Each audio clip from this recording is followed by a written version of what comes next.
Before we start off with today's fans react video, be sure to go and check out our partners over at Football Prizes, who every week have a new piece of signed Wolves memorabilia.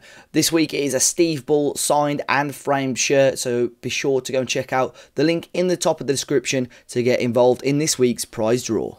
Bruno Lage's tenure is over at Wolves, and I think it was the right timing, if I'm honest with you. I think I've said on the podcast a few times before, it was a bit of a dead man walking, and I thought he might have 3 games maybe. The West Ham game, Chelsea game, and then the Forest game to sort of prove he's the right man for Wolves. But I'm so glad he's gone, because I feel like I was being generous at that point as well. I don't think in my lifetime we've had ever such a vanilla manager in just meh. Like, I don't dislike the bloke. I didn't really like him. Like, I don't know. There's just no connection there with the fan base. There's no connection with this team. I really just don't enjoy following our football club at the moment. And a large part of that is probably down to the manager. The players have got to take fault of that as well. But when the team's performing poorly, it is the manager that tends to go first. Like I said, just find him so vanilla. His press conferences, we're getting more and more delusional by the game. Just, I don't even think he believed his own bullshit that he was trying to tell us by the end of it. You know, how fans should watch the game, how fans should feel. We're seeing a different game, just talking in riddles. And as soon as you start doing that, you know, we saw that happen with Nuno. You lose the faith of the fans very quickly, and people see through bullshit. And, you know, let's not beat around the bush. 1 win in 16 for a club with the talent at our disposal is really poor. Really, really poor. And I think sort of the biggest thing for me, as mentioned on the last podcast, is just the identity about this football club and this team at the moment. Like, under Nuno, it was pragmatic, but we were a very good counter-attacking football team, and we knew every week what we were getting, and we go toe-to-toe against anyone. Under Bruno, like I said, I just don't feel we pressed well. Don't think we dominated games well. Don't think we've attacked, dominated games at all. I've got no idea what the plan was. And then looking at that team lineup on Saturday, it just blew my mind. I think there was clams that it still could be a 4-3-3, but sort of we got, I had a message earlier on in the day that Neves was playing centre-half. And I just wanted to see if it actually would happen, and it did. Neves playing centre-half, Semedo playing as our most advanced player, and as much as I think Semedo's a good player, the one thing I would say about him is his attacking quality in the final third lets him down. So the fact that he's our most progressive player on the pitch is alarming. I looked at that team selection on Saturday, and I just thought, if we don't get 3 points here, he's basically put the trigger to his head, because there's going to be so many fans saying, what are you doing? I mean, to move Ruben Neves, who is arguably our best player, comfortably into centre-half, play him out of position, after you've let Cody, Bolly, Sace go in a window. And again, I'm not saying, I think Collins and Kilman is the answer in a back 4, but to let 3 players go in that position, you've got Totti and Mosquera on the bench. You've got to play one of them. Like, moving Neves to centre-half is like if Man City had an injury crisis and saying to KDB, go and play right back because we're struggling. Why would you move your best player into an unfamiliar position? And with Neves, moving him 20 yards deeper, 30 yards deeper than he naturally plays, so he could even control the game even less. Just, mind boggles. And you know what? I'm glad he's gone. Because I was running out of patience with him and running out of nice things and politeness to be about him on the podcast, to be honest with you. So that's it. No more Bruno Lage. Got the sack, and not before time. Delighted that he's gone, to be honest. I wanted him to do well. The signs of the first 3 games of last season were good, but let's be honest, it's just got worse and worse from there. And if you could see signs of something happening, I could understand. But the football's getting worse. The atmosphere at the Olympic Stadium on Saturday was toxic at best. Chance if you don't know what you do when he's making substitutions are not good, and abuse from all corners of the away fans, myself included, to be honest, and no real positives on the pitch, off the pitch. The players just didn't look like they wanted to play for him. I think he'd fully lost the dressing room.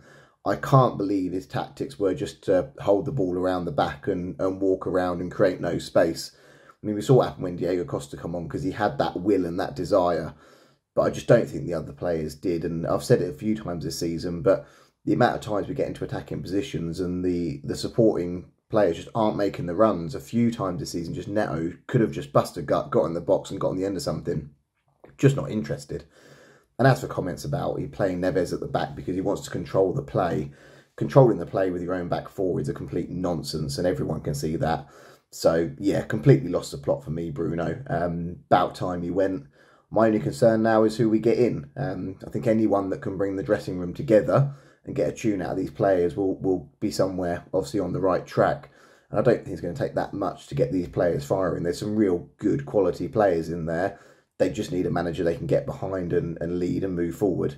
Who that's going to be, I don't know. It'll probably be another Portuguese manager that before the last couple of days I've never heard of.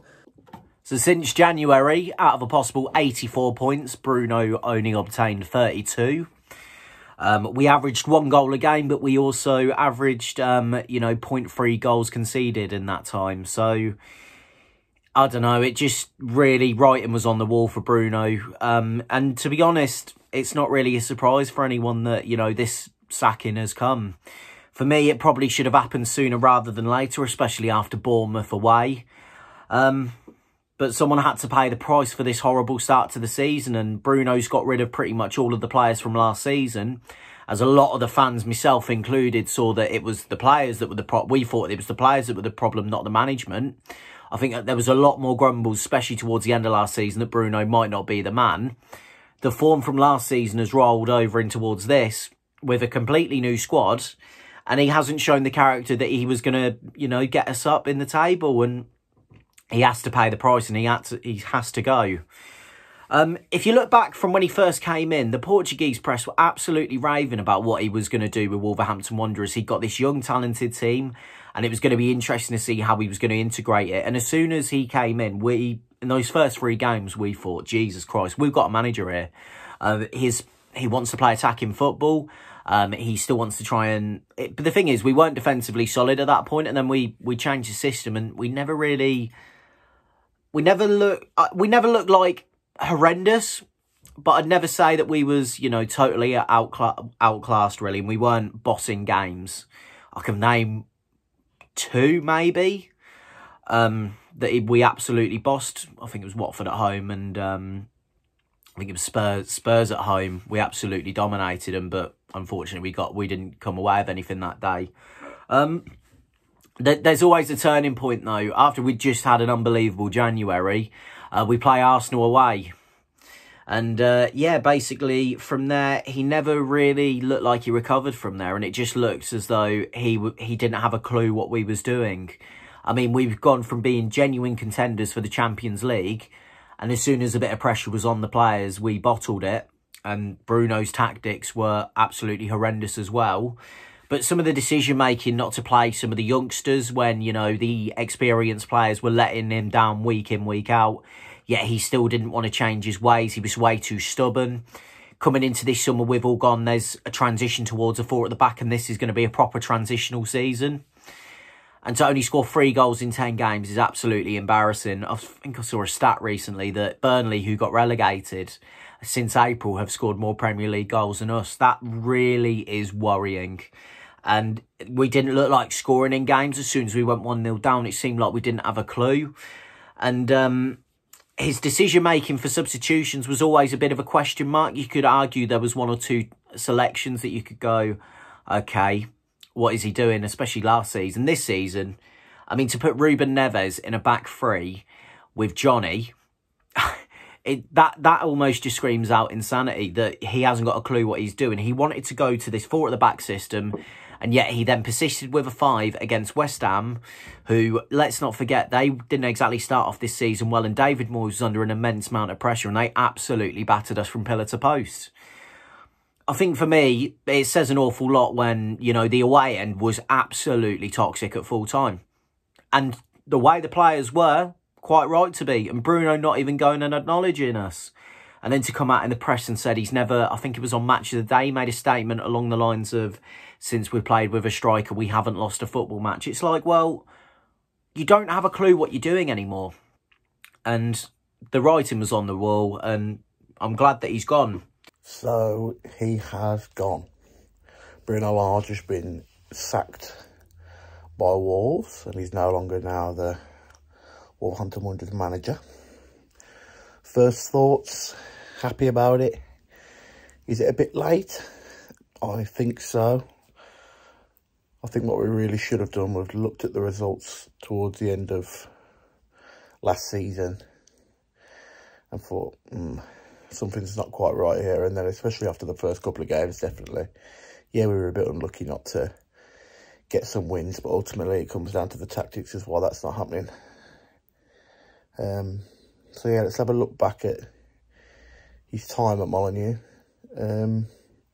Started off relatively okay.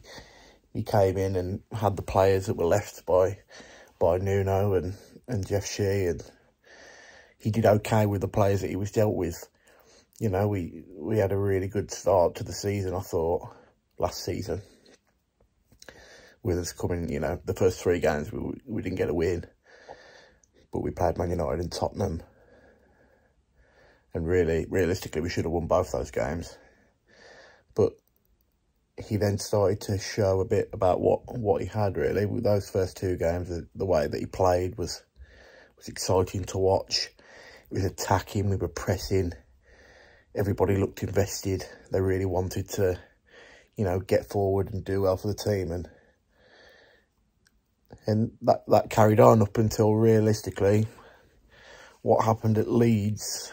I think at that point there was something in him or something in the team that just wasn't right. You started hearing stories that some players weren't agreeing with him. Like, I think Johnny and Raul were 2 of those who weren't really getting on with the manager. And then you kind of forget about that, and pre-season comes around and we start battering teams, 4s and 3s. And you think, Christ, something good's going to happen this season for us. And we even turned up at Leeds, went 1-0 up early, and I'm guilty of it myself. I was proper losing my head thinking that, here we go, we're going to win everything here. And then ultimately, we lose that game. And we lose the next one. And then we've only come out with a couple of draws and 1 win since this season, 8 games into the season. So, yeah, I think when you look back at his style of play, a lot of pundits and a lot of, you know, commentators are saying it now, that when you watch Wolves, how do we actually play? I can't pinpoint anything, really. I can tell you how Man City play, I can tell you how Liverpool play, I can even tell you how some of the lower teams play, like Everton, Brighton, Southampton, Villa.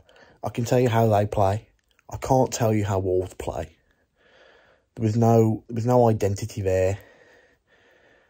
There was no, this is how we play and how we score goals.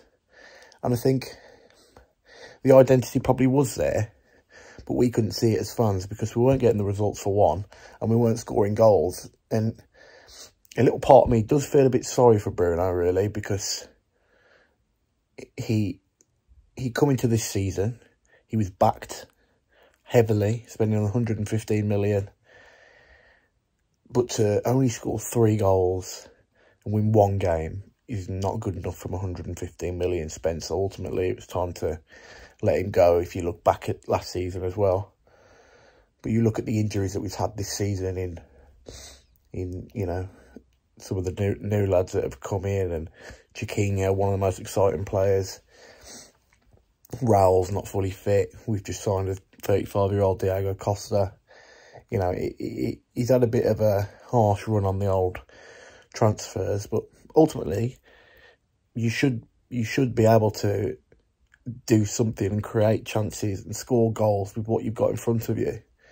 And I've read things now which have said that players were bored of the training sessions. The training sessions were too similar every day, you know, and in the fact that he was flying home after every game that we had, which I find extremely weird, how you lose a game and the next thing you want to do is get home to Portugal and then come back Monday morning and start again and like nothing's ever happened. And there was a lot of classroom sessions rather than on the pitch. So yeah, ultimately it was time for him to go. Lage's gone. Good riddance.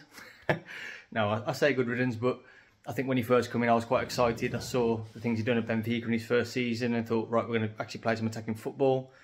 The first few games were really good. Again, we got no points, but it looked like, wow, okay, we're really going to attack teams here and have a good season. Just failed to materialise in the end, didn't it? We had a good points tally, can't deny that. So, but again, the end of the season petered out when we could have potentially had a Champions League season. I know that's still far-fetched, but Europe should have been on the cards, definitely. And it didn't happen because of such a poor end. It was there. It's probably the best chance we're ever going to get back there straight away. Didn't happen, and then it's all gone downhill since then, hasn't it? I don't think Lage's ever really demanded the control of the team and the players, and I know it took a while to get players in that he's wanted, but then it seems to have gone worse, and I've seen a lot of regression this year in players. I don't think anyone was playing for Lage anymore, and I think it was time for him to go. Yeah, mate, you agree, don't you? Yeah, time for him to go. So, it's over. Bruno Lage is no longer the manager of Wolves. I can't say we didn't really see this coming after Saturday's shambles, but he's gone. He's been sacked. The club have acted swiftly, and they've made the right choice. They've made the right decision. As many Wolves fans will agree, I'd say it was probably unanimous between every Wolves fan that they all decided that it was time for him to go. He had his chance. He had ample opportunity to get the play style right. He had the ample opportunity to get the strikers firing. And in the end, it just never really worked out for Lage at Wolves.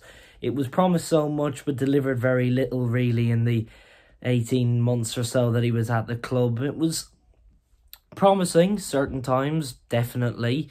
You go back to January of this year, when Wolves fans, it was like the days of the heights under Nuno, when we beat Man United, Southampton, Brentford. We were going really well. I think the peak of Lage's time, though, to be honest, was when we beat Leicester at Molineux. It was an undeserved victory, but many of our wins last season were, which a 10th place finish is probably a bit false for Wolves last year. And given the end to the season and the start to this, which is why the board have now acted to sack him.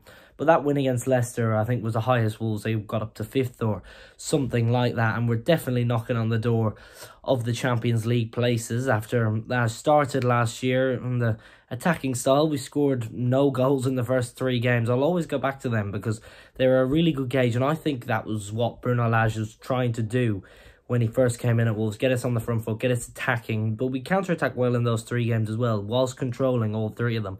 But we did lose to Leicester, Tottenham and Man United. And then we went to Watford and won. And ever since then, it was the pragmatic back 5, sit back and try and hit teams on the counter-attack approach. And it worked up until February, March time, when the wheels really came off. The season ended dismally. It all started, I think, Lage's downfall was with the 2-3 home defeat to Leeds. You could go back before that. The defeats to Arsenal were damaging. The away game, especially, when Lacazette scored the last-minute winner, that was a real kick in the teeth for Wolves that night. A serious blow it was at the time. But that Leeds match where they were 2-0 up, and then a harsh red card, it has to be said, was given to Raul Jimenez, but the wheels came off after that, losing that night. And then actually responded the week after with a win against Villa, and then closed out the season, the last 8 games, with just, I think it was 3 points from draws, no win in the last 8. No cause for optimism coming into this season, really, judging by how last season ended, with pathetic defeats against Manchester City. Didn't even try. Norwich, an already relegated side, they didn't really attack. We didn't really look like we knew what we were doing in those games. And it became apparent, and as the journalists have said today in articles, although it's easy to say after the event that Lage had lost the dressing room, and I didn't think that he would last too long into this season if the start wasn't up to scratch. In the first 3 games, first 4 or 5 games as well, we needed to get wins on the board, and we haven't. It's as simple as that. The game against Bournemouth, Fulham, Leeds, Newcastle, you look at them, we didn't win any of them. Did we deserve to win any of them? You could debate it. We played well in some of them, but never really looked like we were going to win any of them. And we're all pretty in possession, and he had money. He's had a big backing, Bruno Lage. He had a big backing. We spent over 100 million in the summer. He got his players in. He shipped out players that were fan favourites under Nuno, and that was his choice, I think, on the main parts, to get rid of Connor Cody, Leander Dendoncker, Les Sice, his contract had expired, it's Marcel's as well. Bolly left the club. We had a lot of departures this summer, and Lage oversaw all of them. But overall, his time was a failure at Wolves. It has to be said. Like, poor football. The games we won, very few we deserved to win. We only scored more than 2 goals in games, I think maybe 3 times. That's not good enough. The highlights were definitely the win away at Villa and the win against Manchester United, so we'll thank him for that. He definitely tried his best, there's no doubt about that, but I think it got all a bit sour towards the end, and change was needed. Hello, so what seemed like the inevitable finally happened last night.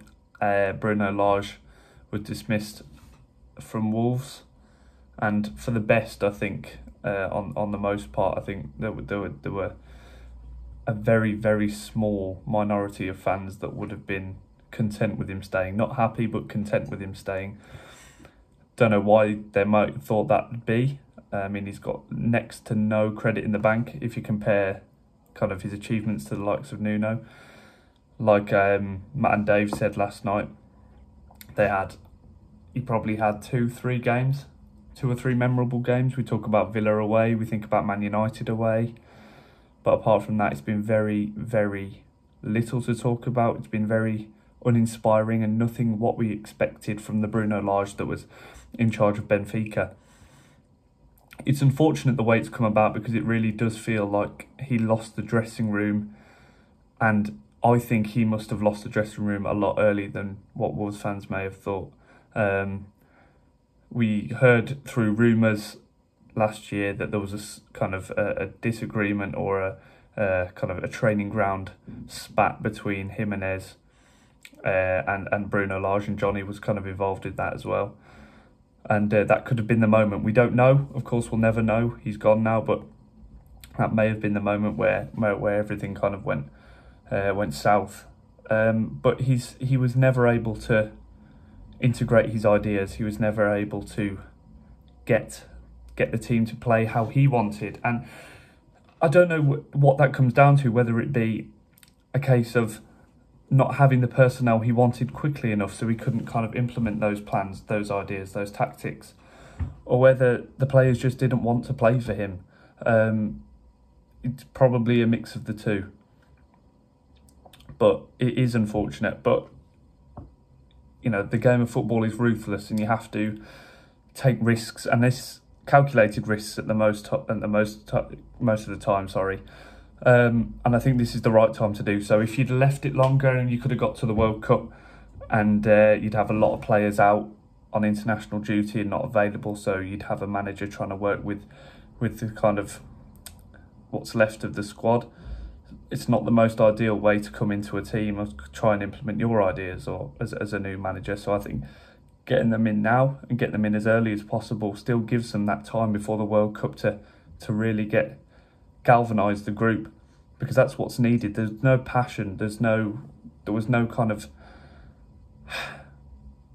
aggression. I know, you know, it was tough. Every week has been really tough to watch.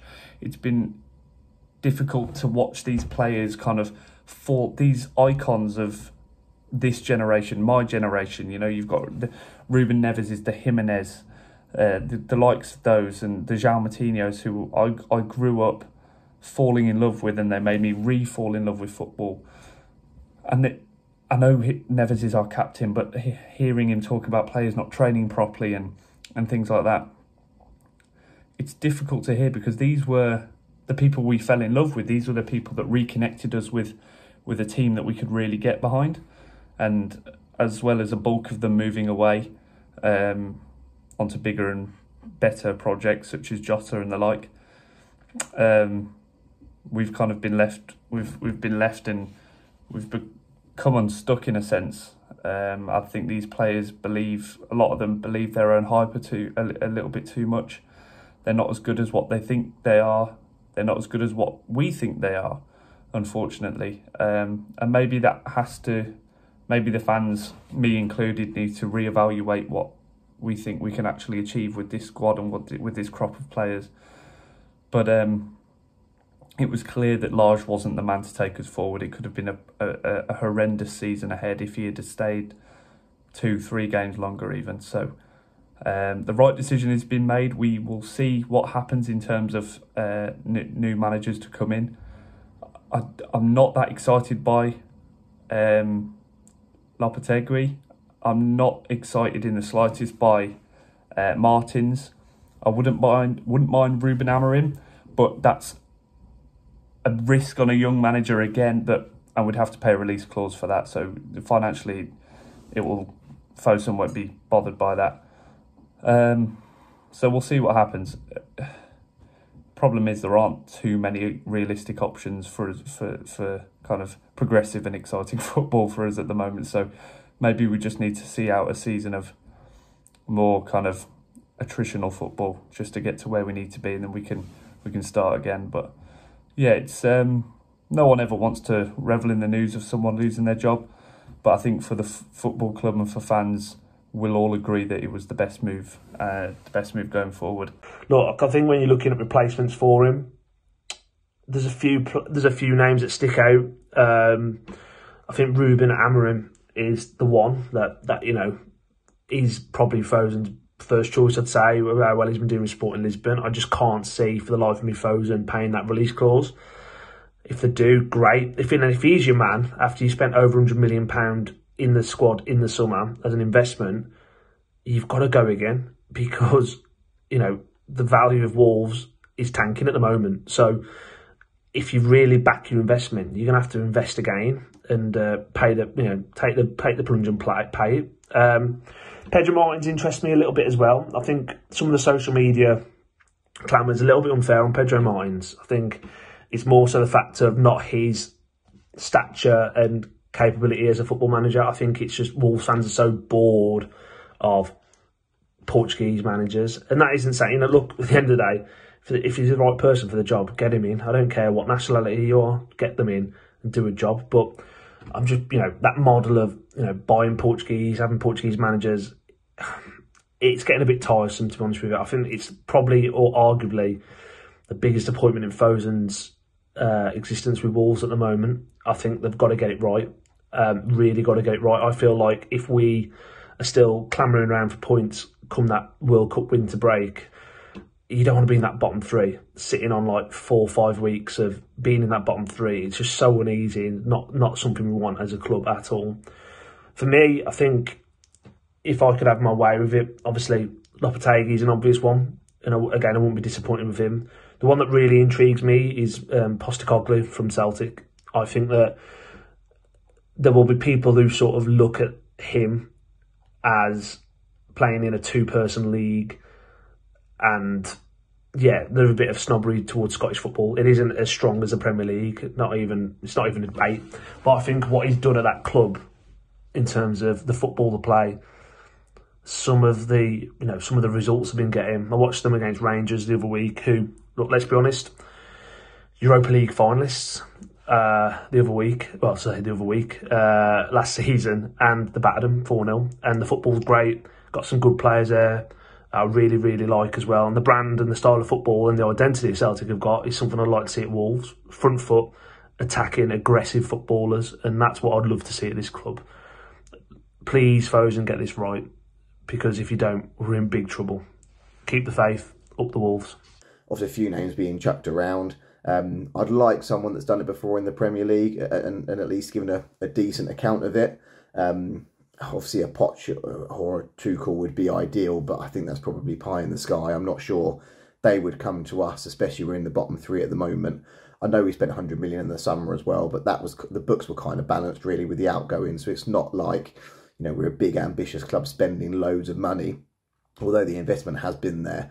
So I can't see us attracting somebody like that. So I think it probably will be another name that we haven't really heard of, but we just need somebody to come in and galvanise the whole club, really get the players back on side and get the fans back on side and actually build some sort of rapport with them.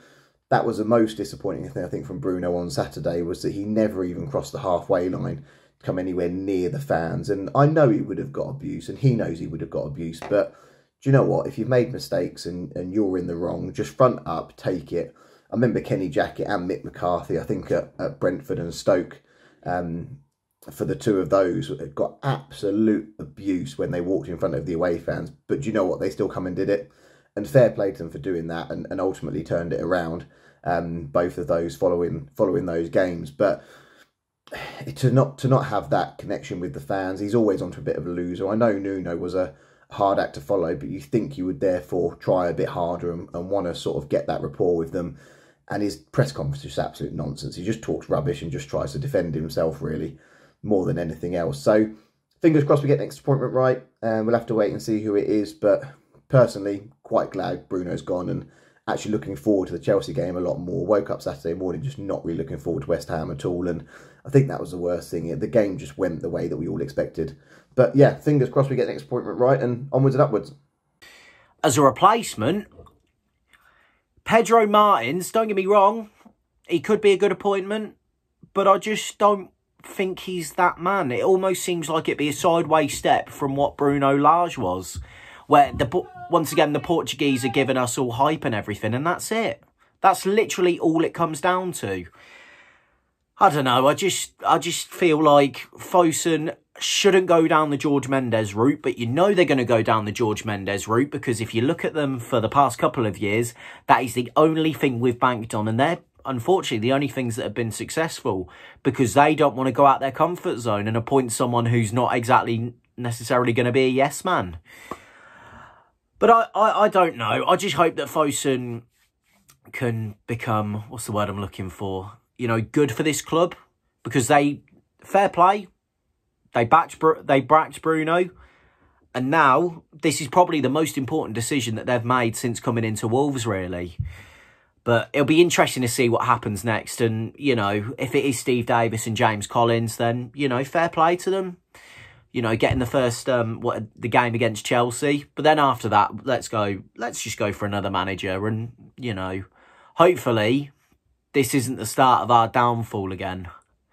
Right, thanks for having me on Talking Wolves, and I will see you for Chelsea. I don't think it's the right decision by the club. But do I think they're going to make the right decision next? I don't think so, because some of the people that I've seen rumoured and seen, you know, up for the job, I'm not too sure about them. When I get asked, who do you want to appoint then, Harry? Like, if you don't like the managers that have been put out for you, I couldn't tell you who I want. I couldn't. I can tell you what sort of manager that I want, but I can't pinpoint a manager that does that. I just want somebody who attacks well, knows how to get us in easy scoring positions to score the goals. I want to press. I want us to look arsed. I want a manager who can actually get into the players and make them believe what we're doing on the football pitch is the right thing to be doing. And that's what they're here for. With him, I never believed that. Like, I could never see him, if we're down at half-time or we've played rubbish the first half, him coming in and totally grilling them. And sometimes you need that. You need them to be like, okay, hang on, I'm playing shit here. Let's pick it up a little bit. I never thought that he had that. That's the sort of manager that I want. Just to kind of get into the players when they're not doing what they're supposed to be doing. I feel like with Bruno, he had a lot of times that after games where he would use the fact that we're creating loads of chances but just not scoring goals. It's not good enough. Football is a results-based game, and we need to win games by scoring goals. Just because we're creating chances, yeah, great. That's not going to win you 3 points, is it? You need to be putting these things away. And I think the main thing I want from this next manager is the connection with not only the players, but the fans as well. I feel this time round we've lost massively the connection with the manager, and I think that now has gone on to losing touch with the club as such, and some of the players. And the fact that, I mean, before, I hate bringing Nuno into everything, because I'm glad he's gone. And people who say they want him back are just jokers. But the fact that he had that connection with the fans and the players after every game, every single one of us, maybe not Doc, would come over to us, clap the fans, and then go down the tunnel. Now you're lucky if you get 3 of them in Neves, Kilman, and Moutinho and Collins. They're the only real ones that I can think of who have come over to us this season and said thanks, thanks for coming. But yeah, so moving forward now, let's just see who we get in and who we appoint, and hopefully they can get us back on the right track. Cheers for having me on, boys. See you later. So yeah, not sure I really want in. I just hope it's not a cheap option. I hope board just don't go for the cheap option. Let's be honest, they put a lot of money into the squad over the summer, so they should really go and put the manager who can be put in place to get the best out of him, shouldn't they? Really. I think the obvious one's Poch, but is he going to come? No, he's waiting for a Champions League team, isn't he? Let's be honest. Yeah, I don't really know who I want in. I think we're going to get someone who's not attached to a club. I don't think we'll go for the sporting manager because he's done such a good job first year round. He's doing well in the Champions League now. I mean, it'd be a good manager to get in because he's going to know a few of the players like Nunez. But yeah, I don't know who I want in. I just know that the board have got to get it right this time round with the money they've spent in the squad. Whoever's going to come in, I just want someone to be authoritative and really put the mark on the team and go, this is how we're playing. I demand everyone's respect. You play on merit, not on your name. And a good attacking style of play is all I want, really. Let's be honest, we've had too many seasons now where we've not scored many goals, even though we've done all right. I want to see something to excite me and got me back on the edge of my seat because, let's be honest, it's been piss poor lately and there's been nothing to shout about. So, yeah, whoever comes in, just like I say, I hope they play a good attacking style of play and sort of good authority figure. Get the best out of everyone who we've got. We've got a great squad on paper. So, let's see.